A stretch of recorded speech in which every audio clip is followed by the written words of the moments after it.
Bueno, uno de los temas también importantes en el Congreso va a ser la Corte Suprema. Hay mucha ida y vuelta respecto de si hay un acuerdo o no hay un acuerdo entre el gobierno y el peronismo para nombrar a los dos jueces de la Corte Suprema que faltan. Ya hubo un preacuerdo, ¿fue el año pasado o este? Ya son muy largos los años. ¿Qué cosa? Cuando fue la designación de jueces de la Corte. Este año. ¿Este año En fue? verano, sí. Bueno, había una negociación entre el gobierno y el peronismo, donde el peronismo estaba dispuesto a apoyar la candidatura del juez Ariel Lijo para la Corte Suprema, y el gobierno decía, bueno, yo pongo a Manuel García Mansilla, ¿se acuerdan? Finalmente el gobierno los quiso meter a los dos a dedo, ¿sí? Por decreto. Manuel García Mansilla llegó a asumir y llegó a firmar fallos como juez de la Corte Suprema designado a dedo por fuera de la ley por el presidente, y el caso de Ariel Lijo se frenó porque el hijo dijo, pará, yo creo que voy a durar poco ahí. Entonces no quería renunciar a su cargo como fue juez federal de Comodoro Pi. Quería pedirse licencia del juez de Comodoro Pi para ser juez de la Corte. Bueno, el hijo medio que la vio, porque Sí. Manuel García Mansilla finalmente terminó afuera de la Corte y la Corte sigue con 3 integrantes. En ese momento todos negaban esa negociación. Esa negociación existió, había un principio de acuerdo por el cual entraba el hijo a la Corte Suprema y el hijo iba a favorecer la situación judicial de Cristina, alineándose, vendían con Ricardo Lorenzetti para torcer la voluntad de Horacio Rosati y Rosenkrantz de meterla en cana a Cristina. Aún si todo eso hubiera sucedido, que no iba a suceder, no les hubiera alcanzado, pues hubieran quedado 3-2. ¿Sí? García Mansilla, Rosati y Rosenkrantz contra Lorenzetti y Lijo. Menos mal que el hijo no llegó a la Corte, porque no debe ser ni juez de la Corte ni juez, sigue siendo juez. Entre otras cosas, sigue teniendo el caso Correo dormido. Hace 8 años que ni siquiera lo llama indagatoria a Mauricio Macri. Les hago todo este prólogo porque recién habló Lorenzetti, que es el interesado, o una parte muy interesada de todo esto, porque Lorenzetti es juez de la Corte y quiere volver a ser presidente de la Corte antes de llegar a los 75 años y tener que irse de la Corte. Todo pasa por esas vanidades. Y Lorenzetti es una suerte de jefe político del juez Lijo. Entonces, por eso quería que fuera ahí. Bueno, que habló Lorenzetti recién con Radio Rivadavia. A ver, vamos a escucharlo. Creo que hay que dialogar, más allá de lo que uno hace todos los días, que es dictar sentencias. Yo creo que yo me siento responsable de cómo le va al país, cómo va a Occidente, y tenemos que hablar. Necesitamos hablar más sobre argumentos. Una de las cuestiones interesantes es que la democracia siempre fue una democracia de argumentos, donde alguien da una idea, otro la contrapone, y lo que está ocurriendo en Occidente actualmente es una democracia de imputaciones, es decir, denuncias, descalificaciones, y los argumentos se evaporan y no existen. Entonces el espectáculo que se ve es el de una democracia vacía. Y la verdad es que si a esa democracia vacía se le agrega la ineficacia, porque la gente en casi todo Occidente entiende que la democracia no le da resultados, y esto es muy simple, la vida cotidiana de cada uno de los que nos escuchan ahora se ha vuelto difícil. Nah. Posta, el nivel de impunidad es total, ¿eh? O sea, Lorenzetti dice que nuestro problema fue una democracia de imputaciones y que se agrede por cualquier cosa. O sea, el tipo que organizó, siendo presidente de la Corte Suprema, la persecución judicial bajo lo que denominaron doctrina Irursun, que era una idea de Lorenzetti, escrita por Irursun y ejecutada por Lijo, según la cual, si habías sido parte de un gobierno peronista, tenías que esperar todo tu proceso judicial en cana porque tenías un poder residual, así lo llamaron, para impedir la investigación. Y él organizó, avaló, empujó y ejecutó esa persecución, que terminó con la prisión de Cristina, la de Debido, la de Vudú. Todo eso, ahora dice que el problema de la Argentina es que tenemos una democracia de imputación. Me hizo acordar esta foto. Ponela, esto es cuando Lorenzetti era presidente de la Corte, organizaba la persecución judicial y armó un evento y se sacó esta foto. De un lado, en el centro estaba Lorenzetti, ¿no? Lo ven ahí, corbatita celeste. A la izquierda de Lorenzetti o a la derecha de la pantalla, el juez Claudio Bonadío. que era el encargado de perseguir a Cristina en la Argentina. Sí. Ustedes imagínense que Bonadío la citó a 8 indagatorias en un día. Todo con el aval de Lorenzetti. Y la persiguió, y la hostigó, duplicaba causas, inventaba cosas, qué sé yo, y estaba todo bien. Y del otro lado de Lorenzetti es Sergio Moro. En ese momento Sergio Moro era el fiscal que perseguía a Lula. Y Lorenzetti lo traía como el ejemplo.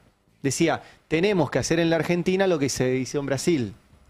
Moro inventó una causa contra Lula. Se conocieron los chats y los diálogos de Moro con el fiscal Deltan Dalagnol, que era el Stornelli de Moro. Stornelli con Bonadío, Moro con Dalagnol. Lo metieron en cana a Lula para que no pudiera participar de las elecciones. Ganó las elecciones Bolsonaro porque no lo tuvo a Lula enfrente. Y Moro se fue como ministro de Bolsonaro. Y finalmente la Corte Suprema de Brasil, cuando revisó toda esa barbaridad, dijo, che, esto es un desastre, y lo liberó a Lula. La Corte Suprema Argentina avaló todo esto, armaba estos eventos donde celebraban a los Bonadío y a los Moro de la vida, metió en cana a gente acá para meterle miedo a cualquier funcionario que no hiciera lo que tenía que hacer según el establishment económico, nunca revisó todas estas barbaridades y cuando las revisó las avaló, porque la Corte fue la que dio vía libre para que avanzara el juicio de vialidad, pese a que no había nada ahí. La Corte dio vía libre para que avance ahora la causa Cuadernos. La Corte confirmó con el artículo 280, sin escribir una línea, la condena contra Amado Vudú, armada alrededor del testimonio de Van der Broele, al cual le pusieron un hotel a cambio de su testimonio. Eso lo revelamos acá en el Destape. Le pusieron un hotel. Creo que lo tiene todavía. Ahí en Chacras de Coria. Re lindo el lugar. Vaya a tomar vino y todo eso. Le pusieron un hotel. Y la Corte resolvió ese caso sin escribir una línea. Y cuando se trata de Macri, la Corte hace una semana y pico dijo, tranquilos, estuvo bien que Macri espiara a los familiares de Lara San Juan porque estaba en riesgo la seguridad presidencial. Y ahora el tipo tiene el tupé de dar una entrevista de radio y decir, no, el problema nuestro es que somos una democracia de imputación y por eso la cosa no anda. Qué bárbaro. Bueno, hay ahora una tensión sobre, y como Occidente. Y encima la línea hay que hacer como Occidente es buenísimo. Bueno, ahora hay toda una tensión porque siguen vacantes. Hay 2 lugares en la Corte y obviamente todo eso siempre entra en las negociaciones porque ahí necesitas 2/3 del Senado. No los tiene el peronismo, no los tiene el gobierno. El peronismo tiene 1/3 clavado del Senado. Si el gobierno junta los otros 2/3 completos, tiene. Es muy difícil juntar todo, los 48 senadores. Entonces están ahí viendo si negocian. No sé si efectivamente llegará. ¿Vos tenés info sobre esto? Si existe esa negociación, Sí, si hay algo. que la negociación existe, está diciendo que se reactivó. Nadie lo confirma, nadie habla oficialmente, ¿no?, de esta negociación. También es cierto, y me parece que es un dato no menor, porque se resuelve en el marco de la interna del gobierno, qué lugar va a terminar teniendo Santiago Caputo como uno de los que era interlocutor, si se quiere, principal en esa negociación.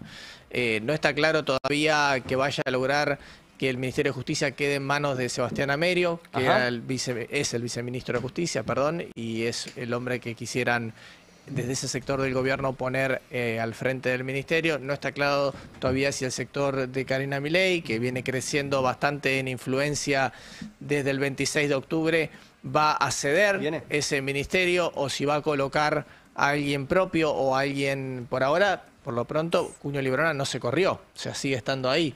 Hasta el 10 de diciembre posiblemente siga siendo él y después veremos qué termina ocurriendo finalmente con ese cargo. Esa es otra buenísima. O sea, el ministro de Justicia estuvo preso por chorearse una causa, en el caso más importante de la historia argentina, que es la causa AMIA.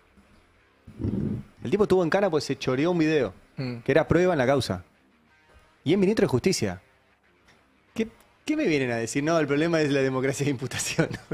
Ministro de Justicia. El tipo estuvo preso por chorearse una prueba. Sí. Qué difícil. Bueno, ya estaba de salida Cuño Librona, ¿no? O sea, recordemos que le habían presentado la carta y todo antes de ese domingo. Pero se quedó. Se quedó. Y por eso te digo, me parece que la negociación, que necesariamente va a tener que involucrar a una contraparte, porque el gobierno solo no puede nombrar los jueces, tiene que resolverse primero hacia adentro del gobierno. O sea, Claro. ¿a quién van a proponer? O sea, ¿qué nombres van a impulsar? Sí. La Nación el fin de semana publicó el nombre de Mariano Llorens, Sí.